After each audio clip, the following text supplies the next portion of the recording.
النهاردة هتكلم في موضوع ممكن تشوفوه غريب شوية. هتكلم عن تقبل الخناق. أيوة، الخناق.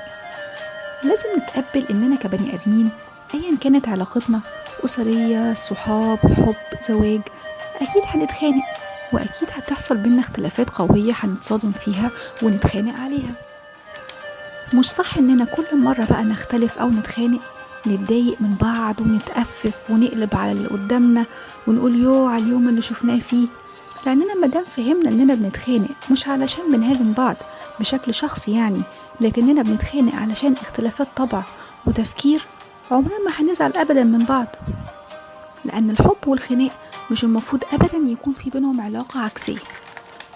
تمام؟ بتكلم هنا بقى عن ضرورة تقبلنا للخناق. مش لازم ولا نستغرب ولا نقول يو على النكد ولا نقطع علاقتنا ببعض لمجرد خناقة. لأن اللي متعرفوهوش يا جماعة إن الخناق دوت حاجة صحية جدا وطبيعية جدا. إحنا مش نسخ من بعض، فطبيعي وجود الاختلافات بينا. شيء طبيعي جدا إن إحنا نكون طبعنا مختلفة، عقلياتنا مختلفة، أسلوبنا في الحياة مختلف، فبتحصل مشادات. أوكي، فلما إحنا نتقبل ده ونحب بعض وما نشوفش بعض غراب أو نكديين أو متخلفين أو وحشين لمجرد الخناقة، هنعيش سعدة جدا. كنت سمعت مرة دكتورة بتتكلم عن دراسة اتعملت على الحاجات اللي بتخلي الأذواق تتخانق أو تختلف.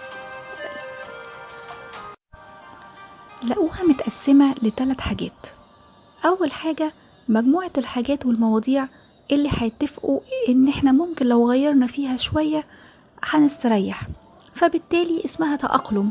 كل واحد بيتأقلم علشان يريح اللي قدامه، ومع الوقت مش هتبقى بتضايقهم خلاص.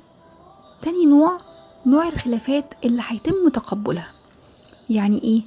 يعني الاتنين كل واحد عنده رأي، وكل ما يتفتح الموضوع هيبقى فيه خناقة، لكن بعد شوية هيعرفوا انه مفيش مشكلة ان كل واحد يبقى عنده رأي مختلف، فبالتالي هيتجنبوا فتح الموضوع وبالتالي الخناقات هتقل. تالت نوع بقى وهي دي الخلافات الجذرية اللي هي في الطباع والشخصية والعقلية، ودي يا جماعة هيفضلوا لغاية آخر عمرهم هيتخانقوا عليها كل ما تتفتح، وهيتخانقوا خناقات جامدة جدا جدا. دي الدراسة اللي بتقول يعني.